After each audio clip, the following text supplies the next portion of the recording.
daripada keutamaan di bulan puasa di bulan Ramadan. Kemudian kita melanjutkan. Ada yang masih ingat kemarin apa keutamaan daripada puasa Ramadan? Keutamaannya itu adalah yang pertama sebagai perisai atau tameng, asya mujun. Tameng dari apa? Pelindung dari apa? Pelindung dari syahwat dan juga dari neraka. Itu yang pertama. Kemudian yang kedua, keutamaan puasa ini bapak-bapak, ibu-ibu, memang puasa ini adalah salah satu ibadah badan ya. Ya, ibadah badan yang cukup menguras tenaga dia. Oleh karenanya banyak orang yang menghindarinya karena lapar dia. Ya, lapar, udah lapar lemah. Ya, bagi pekerja keras mungkin susah ini. Tapi kalau terbiasa bisa. Kalau terbiasa juga bisa. Baik, yang kedua ini adalah as-saumu yudkhilul jannah. Puasa dapat memasukkan orang ke dalam surga. Siapa yang dimasukkan ini? Yaitu pelakunya, orang yang mengerjakan puasa itu. Di zaman Nabi itu 14 abad yang lalu. Satu abad ada berapa anak-anak SD? Ada berapa? Lama satu abad, berapa tahun? Kan itu ilmu SD ya. 100 tahun, betul ya. Jadi satu abad itu adalah 100. Berarti sudah 1400 tahun lebih Hasbi ya. Kalau Hasbi hidup di zaman dulu udah nggak ada sekarang. Nah itu Hasbi ya. Maka terjadi di zaman Nabi SAW ada dari sahabat Nabi ini adalah manusia terbaik setelah Nabi generasinya. Maka ada hadis itu khairun nasi qarni, sebaik-baiknya manusia adalah manusia di zamanku, kata Nabi. Tsummal ladzina yalunahum, tsummal ladzina yalunahum. Kemudian orang yang setelah mereka dan setelah mereka terus. Jadi kalau sahabat Nabi, kalau kita sedekah sebesar gunung itu atau sebesar musola ini emas, penuh dengan emas di musola ini kita sedekah misalnya, itu tidak setara dengan setengah genggam sedekah dari para sahabat Nabi keutamaannya. Jadi telah kita sebutkan dulu keutamaan sebuah amal itu tidak ditentukan dari bentuknya, kan begitu dulu ya kita sampaikan. Tapi yang menentukan itu apa? Hati kita ya. Tadi tidak ada yang lebih ikhlas dibandingkan sahabat dalam keterbatasan itu. Jadi yang disedekahkan itu betul-betul hanya itu yang dipunya. Kalau kita kan masih banyak yang kita punya ini. Kebun masih kita punya, HP masih kita punya, pekerjaan masih kita punya. Kalau sahabat Nabi itu apa yang ada itu itulah yang disedekahkan. Nah, itu dia, makanya nilainya juga besar. Maka kalau kita infak satu gunung atau satu musola emas, nah tidak sebanding dengan infak atau sedekah mereka setengah genggaman. Setengah genggaman ini. Ya, tidak usahlah kita sedekah satu emas musola ya. Satu musola saja kita sedekah ini. Ya, ini gotong royongnya, alhamdulillah. Ini amal jariah bagi bapak-bapak, ibu-ibu yang ikut andil dalam membangun musola Darut Tajdid ini. Begitu kata Nono ya. Ini amal jariah namanya. Dan sebuah amal itu dianggap ikhlas, ukuran keikhlasan sebuah amal itu ditentukan seberapa lama bertahannya amal itu. Itu dia.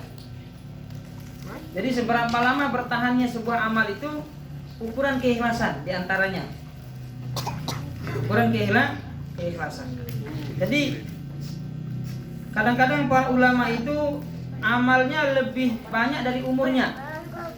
Amalnya lebih banyak dari umurnya. Misalnya buku-buku yang ditulis seperti ini. Ini orang sudah meninggal yang nulis buku ini.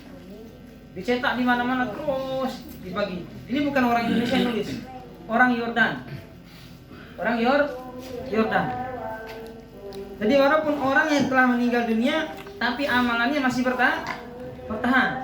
Ini diantara bukti keikhlasan.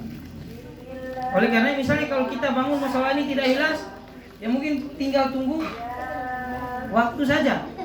Entah musola ini yang akan meninggalkan kita, dalam arti dia akan tumbang cepat-cepat, atau kita yang akan meninggalkan dia. Itu. Maka mari kita ikhlaskan niat kita di dalam beramal agar amal kita ini lebih lama daripada umur kita. Jadi, walaupun kita yang infak ini sudah meninggal dunia, tapi amal kita ini masih kokoh, dan itu akan terus mengalir pahalanya sampai hari kiamat. Jadi di zaman Nabi ada seorang sahabat yang penasaran ingin masuk surga nih. Padahal sahabat Nabi ini orang-orang terbaik nih, pahala ibadahnya banyak. Tapi masih penasaran nih bagaimana cara masuk surga.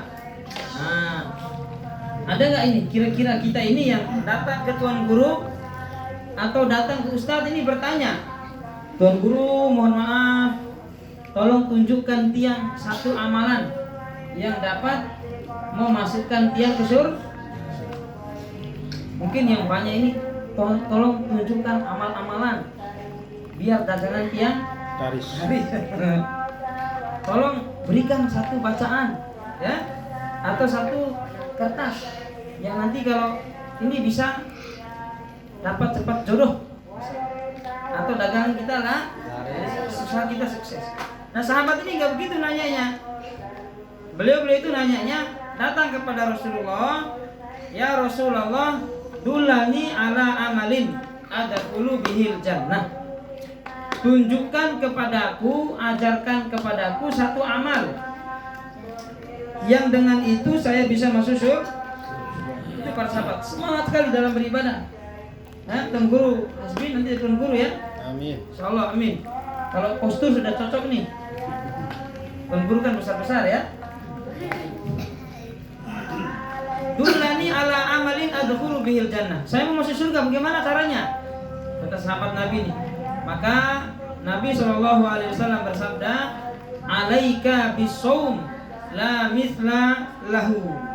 Hadis riwayat An-Nasa'i, Ibnu Hibban dan Al-Hakim, sanadnya sahih. Maka Nabi menjawab, kalau mau masuk surga maka engkau wajib berpuasa. La mithla lahu. Tidak ada yang lain lagi. Nah, harus puasa, nggak ada yang lain lagi.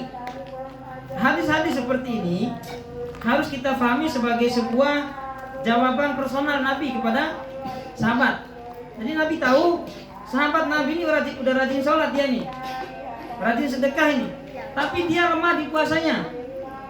Nabi tahu, maka jawabannya kamu harus puasa karena sholat sudah ya, zakat sudah, tinggal dia lemahnya puasa ini. Kamu harus puasa, bantu dengan puasa agar bisa masuk surga. Sebab percuma sholat nggak puasa, nah nanti banyak juga dosanya nih, nggak bisa langsung masuk surga. Banyak pertanyaan-pertanyaan yang semisal dengan ini, jawaban Nabi itu beda. Kadang-kadang ditanya, ya Rasulullah, man khairun nas, siapa sih manusia yang terbaik itu? Kadang-kadang ditanya ya.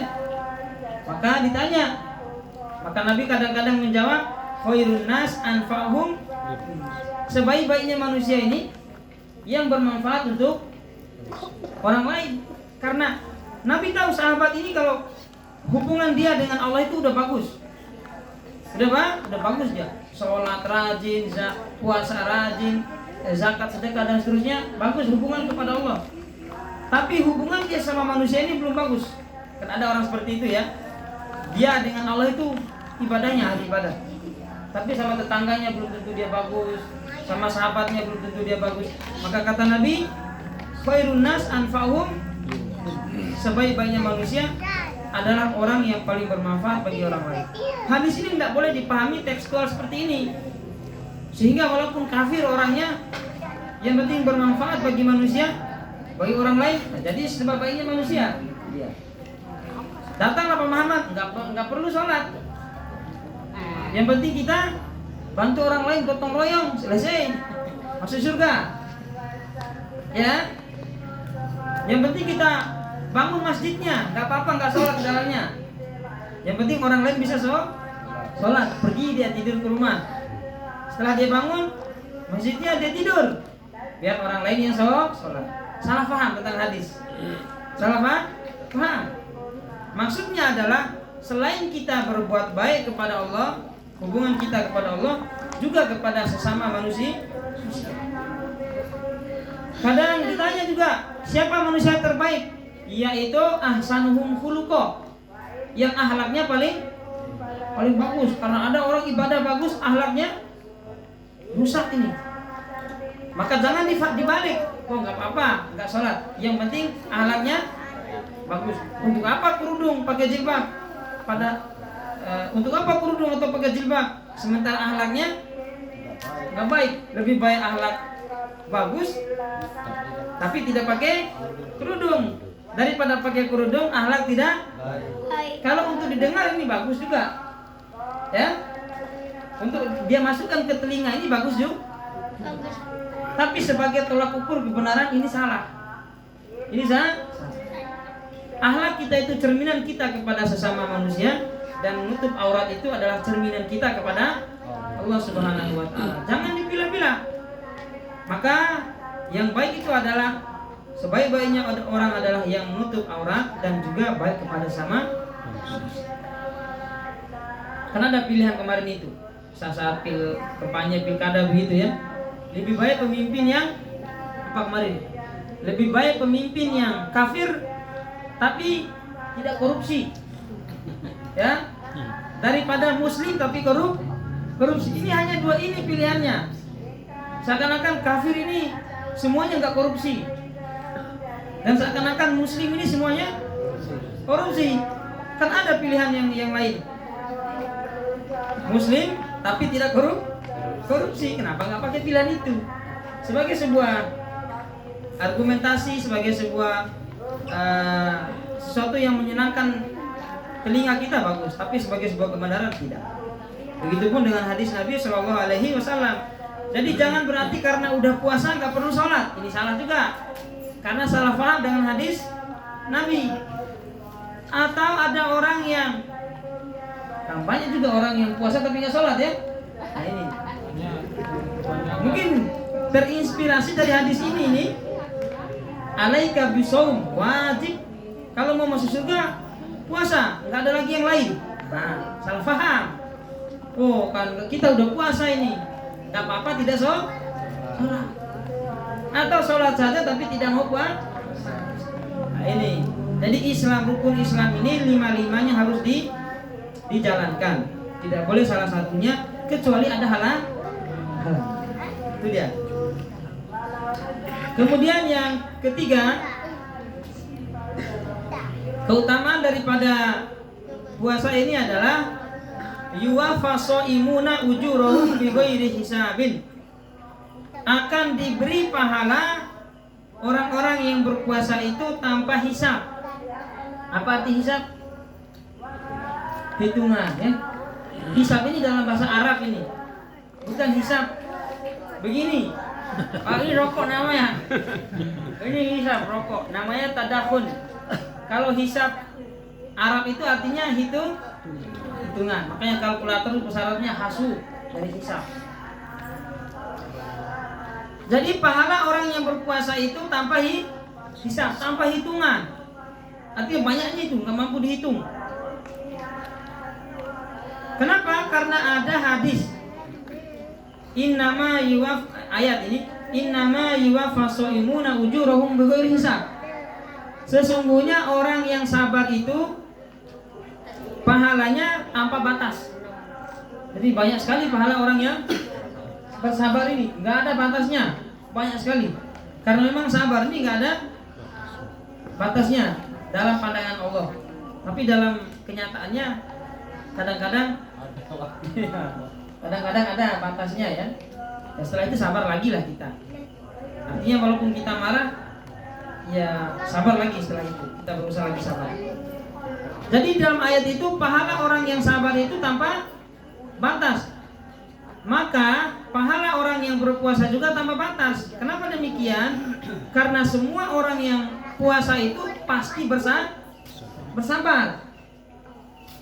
Ada nggak orang puasa itu nggak bersabar? Pasti semua sabar. Minimal sabar dia nggak makan. Ya. Nah, yang kecil-kecil ini harus sabar nanti. Minimal sampai jam 10 yang kecil-kecil ya. Latih 9. Tapi jangan masuk ke kamar ya. Bawa nasi 1 piring ya. Weh. Buat dia puasa sampai sore. Padahal sudah kenyang di dalam kamar ya. Udah minum air banyak. Ustadz Amar juga begitu dulu pas kecil. Kita mandi di kolam, selam bawah-bawah, minum dari bawah. Keluar-keluar sudah kenyang kita. Hebat, terus kuat ini kata orang tua kita.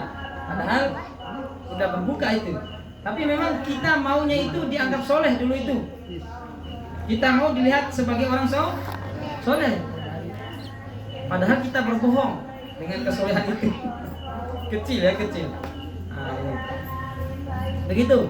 Jadi pahala orang yang berpuasa ini tanpa batas karena dia bersabar. Sabar dari apa? Sabar dari yang membuka, yang membatalkan puasa, atau sabar dari perkara-perkara yang mengurangi pahala puasa. Hal-hal yang tidak bermanfaat, ya, mengadu domba, memfitnah dan seterusnya, mencuri. Jadi mencuri ini nggak batal puasa kita, walaupun kita curi misalnya nggak batal. Tapi karena mencuri ini dosa, maka pahala ini berpuasa dikurangi. Pahala puasa kita karena kita telah berbuat.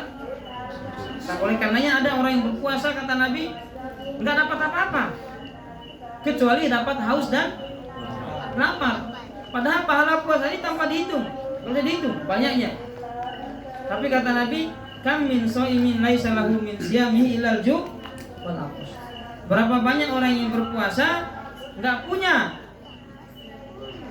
pahala apa-apa kecuali lapar dan haus. Begini.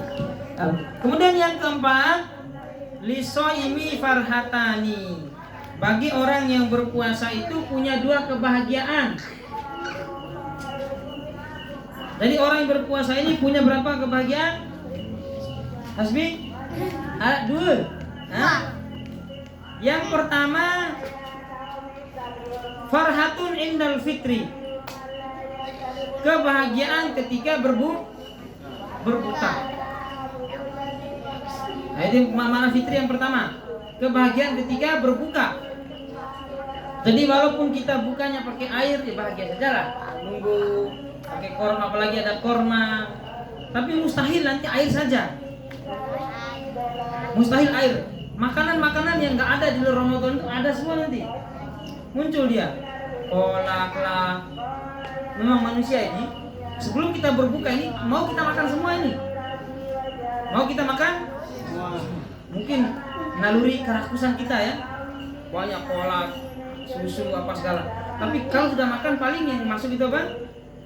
Ya nasi, kolak selesai. Banyak sisanya. Itu pun sampai kita berat sholat. Sampai kita berat Maka Nabi ketika berbuka, nanti kita masuk di bagaimana cara berbuka puasa itu. Kemudian juga bahagia nanti ketika Idul Fitri. Ketika kita Idul Fitri, kita pakai pakaian terbaik kita saat lebaran.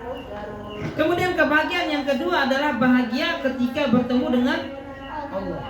Jadi nanti kita di hari kiamat yang paling kita banggakan itu apa? Yaitu bertemu dengan Allah dalam membawa pahala puasa. Bahagia kita, bangga kita bertemu dengan Allah dalam keadaan membawa pahala puasa. Seperti misalnya begini, ada bupati ini datang ya misalnya di Darut Tajdid. Apa buah-buahan yang paling kita banggakan, yang disogohkan ini? Durian, mungkin durian Bangkok. Banyak di depan ini ya. Apel. Paling bangga kita bawa durian misalnya. Karena kesukaan daripada bupati ini apa? Durian misalnya. Atau rambutan paling bangga. Nah, Allah itu paling suka dengan puasa. Sampai dia mengatakan kullu amal ibni Adam lahu illa syam. Seluruh amalan anak Adam itu baginya kecuali puasa. Fa innahu li wa ana jazi'u bih. Sesungguhnya puasa itu punyaku dan saya yang membalas pahalanya. Padahal sholat juga itu Allah yang balas, ngaji juga Allah yang balas. Tapi ketika nyebut puasa, saya sendiri yang akan membalasnya. Saking senangnya Allah dengan puasa itu, maka kita akan senang bertemu dengan Allah dengan membawa amalan yang paling Allah senangi. Yang kelima, khulufu fami shaim atyabu indallah min rihil misk. Bau mulut orang yang berpuasa itu lebih bagus, lebih enak di sisi Allah itu daripada minyak kestu parfum. Ini di sisi Allah ini. Tapi di dunia ya berlaku hukum dunia. Orang puasa kan aromanya tidak bagus karena perut kita kok. Kalau udah gosok gigi berkali-kali, kata orang kesehatan mungkin karena lambung ya naik, ya nggak enak juga aromanya. Kecuali ada yang kita punya ya, hilang itu baunya, gitu. Maka dalam sebuah hadis, kullu amali bani adam lahu illa shiyam. Seluruh amal anak Adam itu baginya kecuali puasa. Fa innahu li wa ana ajzi bih. Sesungguhnya puasa itu untukku dan saya yang memberikan balasan pahalanya. Wasyamu junnah. Puasa itu perisai, pelindung. Wa idza kana yaumu shaumi ahadikum. Jika kalian berpuasa, fala yarfuth. Jangan ngomong omongan kotor. Omong-omongan yang jangan saling sumpah begitu. Wala yaskhab. Jangan buat onar. Nyala-nyalain mercon misalnya ya. Gas motor kencang-kencang gitu ya. Sengaja beli knalpot racing buat ribut. Masyaallah. Masuk ke gang-gang ya. Mobil khusus orang sedang sholat. Nah ini kurangi yang punya knalpot racing ini. Ketika puasakan dulu knalpotnya ini. Nah ganti dulu biar pahalanya enggak berkurang. Memang karena anak muda ya bapak ibu-ibu. Jadi dia kira keren ya. Padahal orang itu enggak suka. Dia kira dipuji ya. Sama dulu saya juga saat masih muda SMP itu senang kita pakai knalpot racing. Saya juga begini-begini ini yang dipanggil Ustadz sekarang ini. Dulu pernah enggak Ustadz? Pernah enggak Ustadz yang? Jadi kita ini kan gayanya sendiri ya kalau muda ya. Yang pernah pakai kalung rantai di sini. Rantai rambut yang warna merah. Kalau pakai motor racing. Jadi kita kira itu keren. Kita kira orang itu senang sama kita. Ya kan? Padahal setiap kali kita gas itu Masya Allah ribuan makian itu. Didoakan jatuh, didoakan mati subhanallah. Cuma nggak dengar aja kita. Belum yang laknat tuh malaikat lagi. Malaikat bisa laknat. Bahkan malaikat ini melaknat kalau kita puasa, kalau kita sholat, kita nggak sikat gigi, datang ke masjid nih, atau baru makan bawang merah ini, atau mohon maaf baru selesai rokok nggak sikat gigi, datang ke musola. Malaikat nggak suka. Maka kata di dalam sebuah hadis, innal malaikata tata'adza bima yata'adza bihi banu Adam. Sesungguhnya malaikat itu merasa risih, merasa terganggu dengan amalan-amalan, perbuatan-perbuatan yang manusia itu merasa risih. Jadi kalau ada orang sholat risih, maka malaikat juga maka maaf, muslim itu ketika datang sholatnya harus wangi. Harus apa? Nggak boleh kita bawa bau mulut, bau tubuh. Kadang ada orang yang nggak sadar, dia bau ketiak sholat, nggak sadar dia, tapi orang sampingnya yang tersiksa. Betul kan? Kadang Masya Allah ini bau ini luar biasa ini. Dia enjoy saja dia, tapi orang di sampingnya hampir nggak mampu bernapas. Kalau dia boleh pilih nggak bernapas, mungkin nggak mau bernapas dia ya. Apalagi masih basah-basah begitu, Masya Allah. Nah muslim harus tetap. Cuma itu indahnya Islam. Jadi mohon maaf ini bau ketiak ini tidak membatalkan puasa. Tidak membatalkan sholat, tidak batal wudu. Tapi kalau kentut batal wudu, padahal sama-sama bau. Kenapa bisa? Ayo, kenapa bisa? Coba saya jawab. Kentut, bau. Bau keringat, bau ketiak, bau. Tapi kenapa nggak batal wudhu ini? Hah? Baik. Jadi begini. Kalau orang kentut, dia sadar dia kentut, ya kan? Maka begitu dia kentut, dia pergi keluar. Tapi orang yang bau ketiak nggak sadar dia nggak sadar, jadi nggak tahu sholatnya batal. Maka kalau seandainya itu batal. Kemudian wudu ini tidak menghilangkan bau ketiak. Jadi bisa kita bayangkan setiap kali wudu langsung batal karena ketiaknya belum bersih atau mulutnya belum bersih. Nah, ini indahnya syariat Islam. Maka muslim ketika datang sholat harus, bahkan Nabi itu di dalam sebuah riwayat beliau ditahu datang ke sebuah tempat sebelum dilihat oleh sahabat hanya dengan mengetahui wanginya. Jadi wangi itu lebih dulu dari orangnya, lebih dulu dia. Sahabat, ada wangi Rasulullah ini. Nah, datang tiba-tiba wangi ketonono ini kayaknya. Ada. Tapi kalau orang dikenal dari bau ketiaknya, Pak. Wah, ini udah datang sih. Pasti ini kayaknya. Jangan ini. Kita harus dikenal dengan bau wangi kita, ya. Jangan bau yang lain. Ini. Nah, ini. Cuma untuk ibu-ibu jangan terlalu wangi. Kalau mau datang ke misalkan ada larangannya, dia wangi untuk dia diri sendiri saja. Tapi kalau laki-laki harus keluar wanginya. Tapi kalau perempuan ke dalam saja. Kayak parfum laki-laki kan lebih keras. Parfum perempuan itu. Tapi kadang-kadang parfum perempuan ini lebih memikat baunya.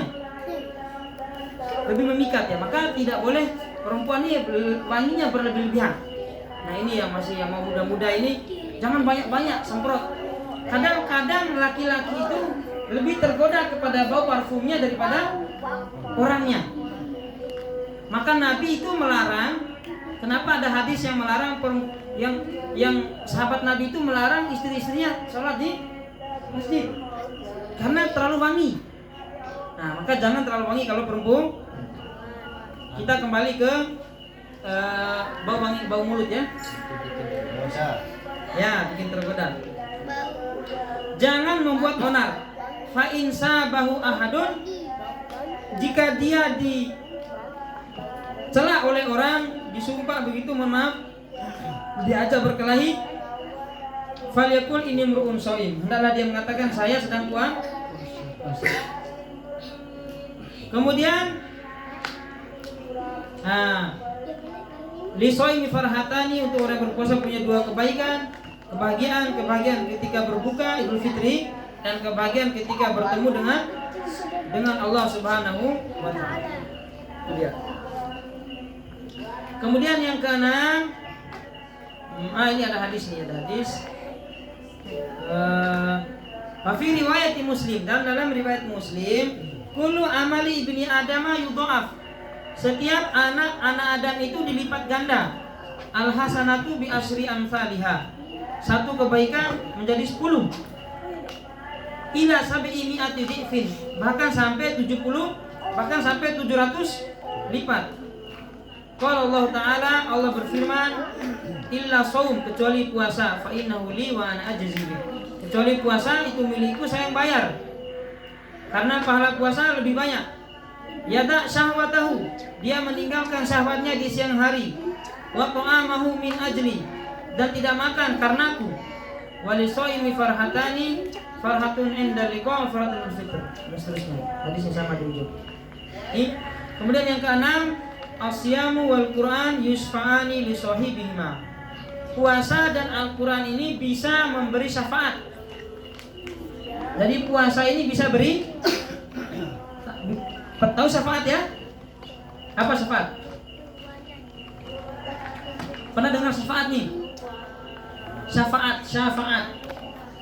Syafaat ini artinya pertolongan Allah di hari kiamat kepada orang-orang tertentu. pertolongan Allah pada hari kiamat pada orang-orang tertentu. Misalnya begini, kalau di dunia ini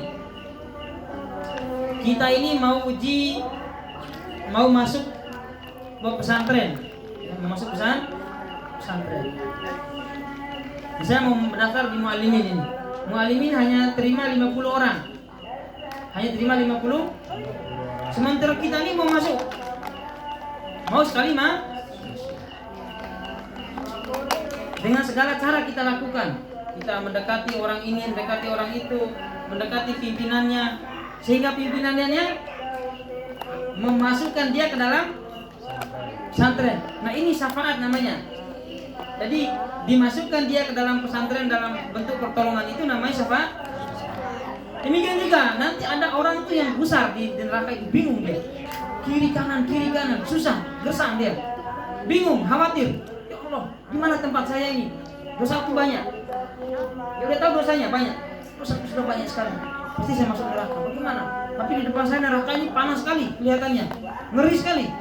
Kalau kita masuk ke sana, kalau tiba-tiba kita misalnya diperlihatkan gilingan, pernah tahu penggiling daging ini misalnya, penggiling daging, ada kan sapi yang langsung digiling satu begitu langsung hancur. Kita ini mau digiling begitu di depan itu, takut nggak kita? Oh pasti, subhanallah, digiling, wah saya digiling ini, sebentar lagi digiling. Bagaimana caranya? Maka saat itu kita mencari-cari, pergi kita ke Nabi Adam. Oh saya nggak bisa ke Nabi Adam. Coba pergi ke Nabi Musa. Dia punya julukan kalimatullah. Dia pernah ngomong langsung dengan Allah. Coba pergi lagi kita ke Nabi Musa. Lari kita ke Nabi Musa. Ya Nabi Musa, berikan aku syafaat, tolong aku. Kata Nabi Musa, nggak bisa saya. Nggak bisa. Coba kau pergi ke Nabi Isa. Dia itu ruhullah, ruhnya Allah. Allah menciptakan dia dengan kalimat kun, fayakun. Pergi kita ke Nabi Isa. Pergi kita ke Nabi Isa. Nabi Isa mengatakan, oh nggak bisa saya kasih syafaat. Coba kamu pergi ke Nabi Muhammad. Dia itu adalah Khalilullah, kekasih Allah Subhanahu wa taala. Maka pergi kita borong bandang-bandang, berbondong-bondong kepada Rasulullah meminta syafaat. Ya Rasulullah, syafi'ni. Berikan aku syafaat. Maka berkumpul di belakang ini, umat Rasulullah ini berkumpul di belakang. Pergilah Nabi SAW ini kepada Allah Subhanahu wa taala. Ya Allah, syafi' min umat. Berikan syafaat kepada umat. Di belakang ini banyak minta syafaat. Bahkan gusar, nggak ada lagi yang lain, nggak ada lagi harganya uang, harta mewah nggak ada, karena Allah nggak bisa kita sogok, karena yang punya ini dia, yang beri kita adalah dia. Dan harta dunia ini baru setetes air dibandingkan di air lautan yang masih banyak kekayaan Allah. Maka nggak mungkin kita sogok, yang lebih kaya itu nggak mungkin disogok, nggak ada sogokan, nggak ada.